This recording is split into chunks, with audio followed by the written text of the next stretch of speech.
Hello, my name is Tim, and in this video we'll discuss how to take a Guillow's model airplane and convert it to radio control flight. The Guillow's company makes a wide range of quality balsa wood model aircraft. These free flight designs range from wingspan from 15 inches to over 35 inches. The Guillow's kits are ideal candidates for radio control flight conversion. However, there are some things you need to think about as you build the kit to allow for radio control flight. In this video, we'll take my conversion of the Guillow Lancer, a popular 24-inch wingspan free flight design, and what I had to do to convert this Lancer into a very successful indoor radio control model airplane. With the tips, techniques, and procedures we'll describe in the video, you'll be able to take any one of the Guillow's kits and make your own radio control version. This is the box that the Lancer comes in. The Lancer is an ideal candidate for conversion to radio control flight, high-wing free flight model. The kit contents are complete. You've got all your balsa wood, it's die cut, decals, tissue covering, even rubber band for the free flight version. The plans are very complete for the Lancer, very well drawn. You have both 2-view and 3-view isometric drawings with a complete step-by-step construction guide, great for first-time modelers. As you think about the radio control conversion, I literally put the radio control components onto the plan to see about where they fit. It looks like the motor will be good for the nose. The electronics might have to go sideways in the narrow fuselage. I'm concerned about the long nose moment. For a forward center of gravity, we'll try to keep things as far aft as possible.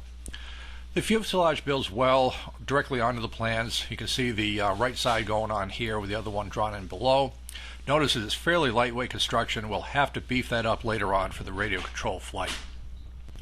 The tail surfaces are fairly normal to build. However, for the free flight version, note that there is no rudder and elevator. This will have to be built in as part of the conversion as you build the control surfaces. We'll have more pictures of that later on. This is a view of the nose section coming into focus here. Fairly lightweight construction. Again, that'll be beefed up later. The motor width is just about right for the model, and the motor mount is being put into place.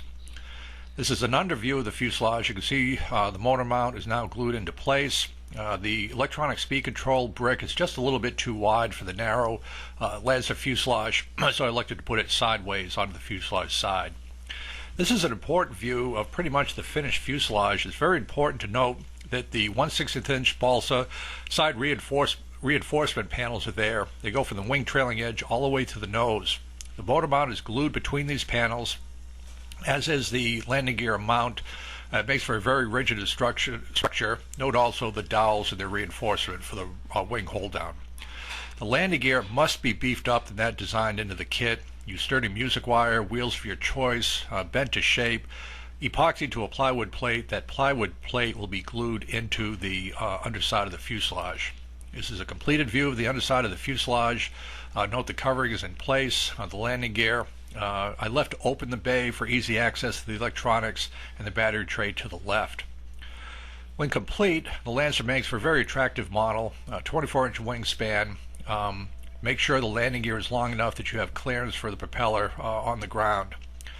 On the aft view, notice a fairly long tail moment. I was a little bit concerned about this. Pay attention to the directions. The center of gravity is actually at the wing trailing edge, very unusual.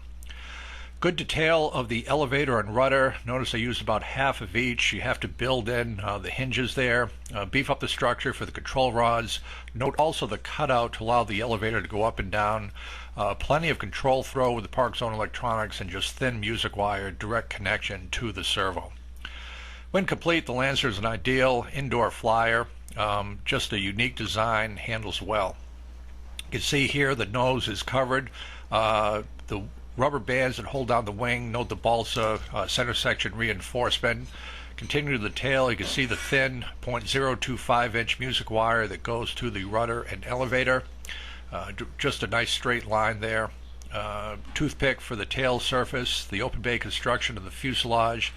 Notice the coin needed to get the center of gravity just a little bit further aft. The open bay construction. The placement of the electronic speed control, landing gear sturdy in place, and the nice ParkZone motor in the nose. Guillow makes a wide range of kits. One of the attractions of the Guillow's kits are the plastic cowling and canopy. It's very helpful for building your model. All Guillows have the same construction methodology, fuselage or stringers. If you can build one Guillows kit, you can make any Guillows kit essentially. This is a dauntless version. Notice the canopy and the plastic nose cowl are very helpful for completing your model. Guillows can make some advanced kits. Here's a Corsair, bigger model, but notice the same construction method of formers and stringers that we did on the Lancer.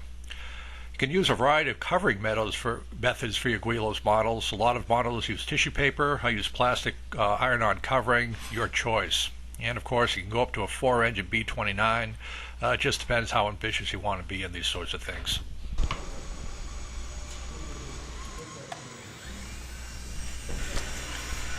Any transmitter can be used for your Lancer. You can see there's plenty of control throw for the rudder and the elevator.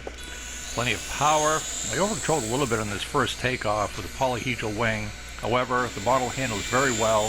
Just need very gentle control inputs, a very stable flyer as it goes around the circuits at your indoor flight facility.